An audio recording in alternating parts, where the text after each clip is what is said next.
Ration తీసుకునే వాళ్ళకి ఆంధ్రప్రదేశ్ ప్రభుత్వం మరొక గుడ్ న్యూస్ చెప్తుంది. ఇక నుంచి రోజంతా రేషన్ సరఫరా చేసేస్తారట.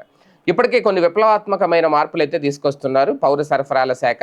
రేషన్ సరఫరా విషయంలో స్మార్ట్ కార్డులని, ఆ బియ్యం బస్తాల మీద క్యూఆర్ కోడ్లని ఇలాగ. ఇప్పుడు తాజాగా ఇక నుంచి మినీ మాల్స్గా ఈ చౌక ధర దుకాణాలు అయితే ఏర్పాటు చేయబోతున్నారట. మినీ మాల్స్గా దాన్ని పైలట్ ప్రాజెక్ట్ కూడా ఏర్పాటు చేస్తున్నారు. దానికి సంబంధించి ఒక 5 నగరాలను ఎంపిక చేశారు.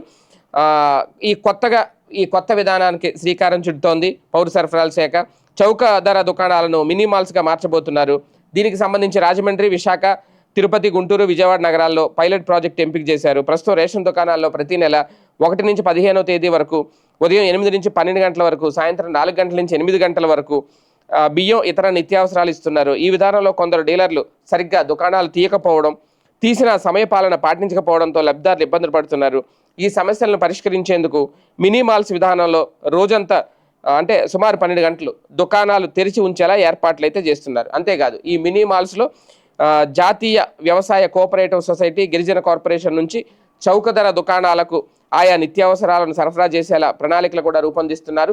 అయితే ఈ వస్తువులను ప్రభుత్వం కొనుగోలు చేస్తుందా లేక డీలర్లే కొనుగోలు చేయాలా, సదరు నిత్యావసరాలపై లబ్ధిదారులకు రాయితీ ఉంటుందా అనే అంశంపై స్పష్టత రావాల్సిన అవసరం అయితే ఉంది. అయితే త్వరలో రేషన్ షాపులు కాస్త మినీ సూపర్ మార్కెట్లుగా, మినీ మాల్స్గా మారబోతున్నాయి. అంటే వాళ్ళకి దాదాపుగా పొద్దున్న సాయంత్రం వరకు కూడా రోజు ఇక నుంచి ఎప్పుడైనా రేషన్ బియ్యం వెళ్ళి తెచ్చుకోవచ్చు, రేషన్ సరుకులు తెచ్చుకోవచ్చు. అలాగే మిగిలిన నిత్యావసరాలు కూడా కావాలంటే అక్కడ కొనుక్కోవచ్చు.